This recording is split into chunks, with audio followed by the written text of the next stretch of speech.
Hi everyone and welcome back to Neuropsychology. So in the previous video we talked about the types of organization in the motor cortex. We talked about premotor versus primary motor cortex. We talked about the different channels for reaching, the movement lexicon, premotor control, and mirroring movement. In this video we will talk about other brain regions that are involved in movement. So we're going to talk about how the brainstem is involved in movement. We already talked about this, but I'm going to cover it again a little deeper. So how the basal ganglia modulates movement through two specific pathways. So we have excitatory and inhibitory pathways. And again, this is linked to Huntington's disease, Tourette syndrome, and Parkinson's. I know I talked about that briefly, but here we're going to dive a little deeper into the pathways. And then we are going to dive a little deeper into the cerebellum and how that is involved in movement. Okay, so beyond the major pathways that carry messages from our cortex to our spinal cord, about 26 pathways to the spinal cord originate from the brainstem. So these pathways send information pertaining our posture or balance, and they send that from the brainstem to the spinal cord, and they also control the autonomic nervous system.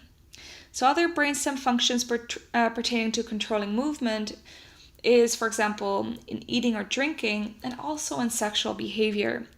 So the brainstem is also important for posture and for the ability to stand upright and make coordinated movements of the limbs. And it's also important for things like swimming, walking, and for movements especially used in grooming and making nests for rats. So grooming for rats is a very specific movement, and the brainstem is really important for that. So we talked about the basal ganglia in prior videos, and I'm just briefly going to cover what it is again. So the basal ganglia are a collection of subcortical nuclei in the forebrain. So they're technically in the middle of your brain. They're all the way inward, and that's why they are called subcortical. So the basal ganglia include the putamen, and it also includes the globus pallidus and the caudate. So caudate and globus pallidus right here. And the globus pallidus you can then again split into two. So you have the internal part and the external part.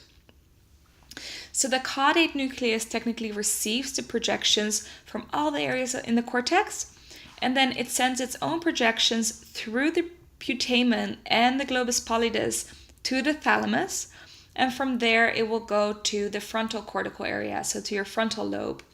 So the basal ganglia, they actually also have connections with the midbrain, and especially with the substantia nigra and the midbrain tegmentum. So the basal ganglia are associated with movements, but they're also really important for learning and memory. So we briefly talked about this before, and these are three well-known disorders that are associated with the basal ganglia and with movement or motor disorders.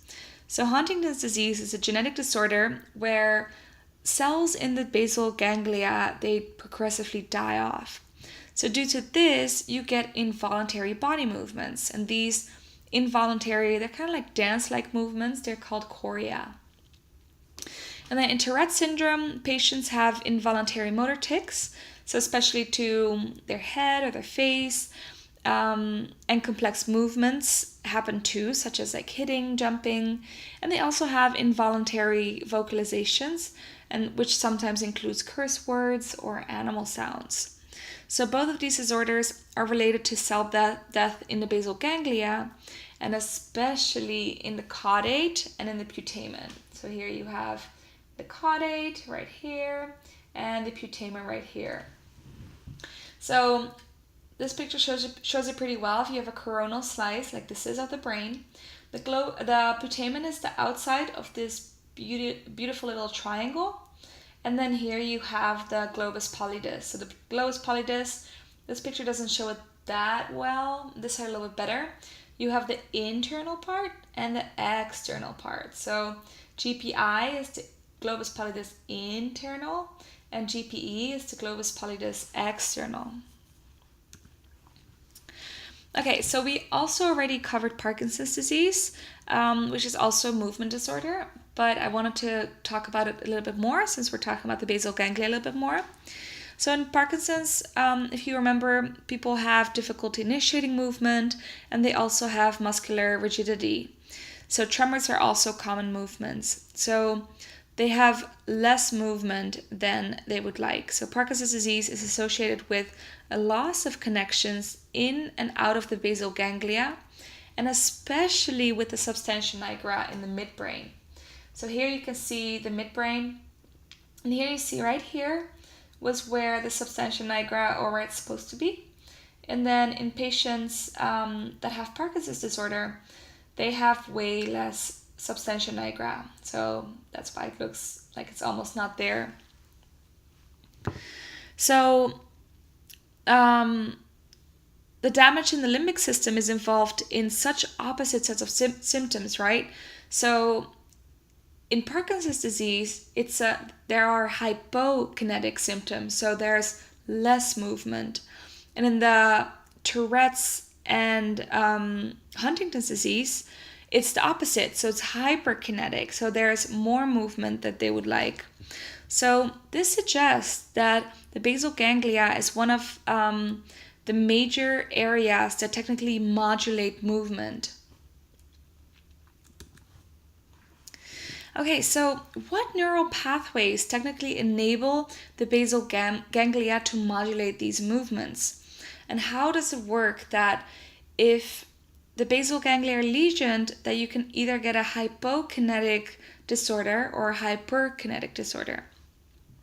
So the basal ganglia are actually very complex, but research shows that the basal ganglia affect motor cortex activity through two pathways.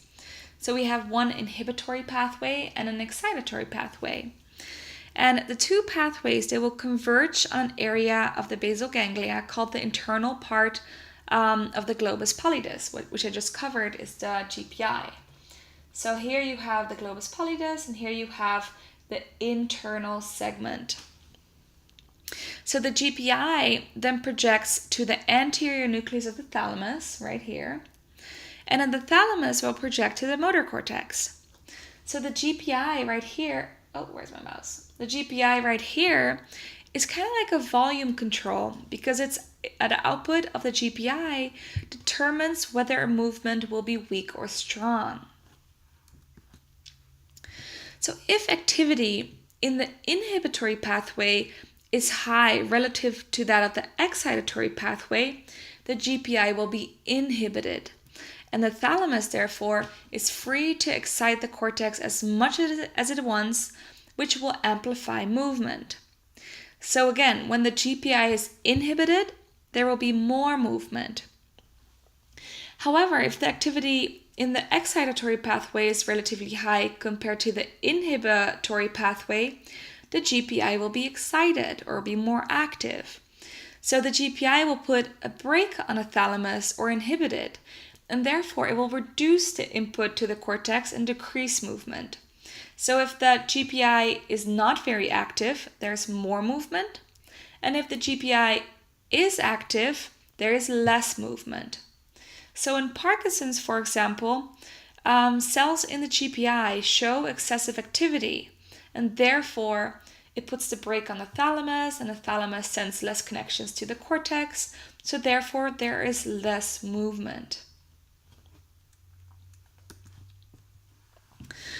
Okay, so let's move on to the cerebellum. So the cerebellum is one of the coolest structures in the brain, and it is very surprising how little the cerebellum is studied. So the cerebellum seems to be the motor system component that participates in acquiring and maintaining motor skills. So for example, if you play an instrument or pitching a baseball, it technically fine-tunes all these movements so you can get better and better.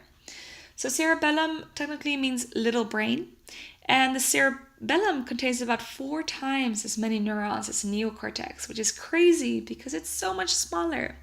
It's just way more densely packed together. So the contribution of the cerebellum to control is more to control the movement, and it fine-tunes it on timing and accuracy. So technically, it detects errors and then it fixes it, or it fine-tunes it. Okay, so we can divide the cerebellum into a couple regions, just like the regular brain. So each region specializes in different aspects of motor control. So here you have a look of the cerebellum, and here you have the middle part of the cerebellum and the lateral sides of the cerebellum. And you have this tiny little lobe down here, which is called the floccular lobe, or the flocculus. And the flocculus, that's on the bottom here, receives projections from the vestibular system that we talked about in the prior video. And if you remember, the vestibular system is nearby the inner ear, and it's really important for balance. So the flocculus kind of works together with the vestibular system, and it controls balance. So this flocculus will send feedback whenever our balance is off, so we can fix it and stay in balance. So different parts of the cerebellar hemispheres subserve different movements. So the most medial areas right here, they are associated with the face and the body's midline. And the areas on the lateral side right here are more associated with the movements of limbs, hands, and your fingers and toes, etc. So here you see these very horribly drawn homunculi, but they still make sense. So this is supposed to be a face.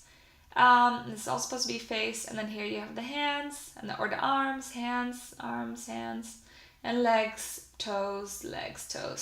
So as you can see, the more in the middle you are, the more of your trunk or the midline of your body is controlled by this region.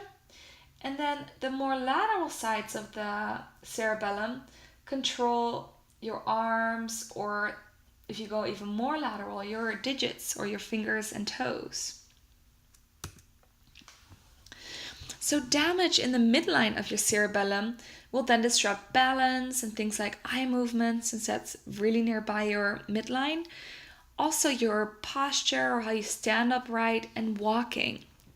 However, it does not disrupt other movements very much using your extremities, like reaching or grasping.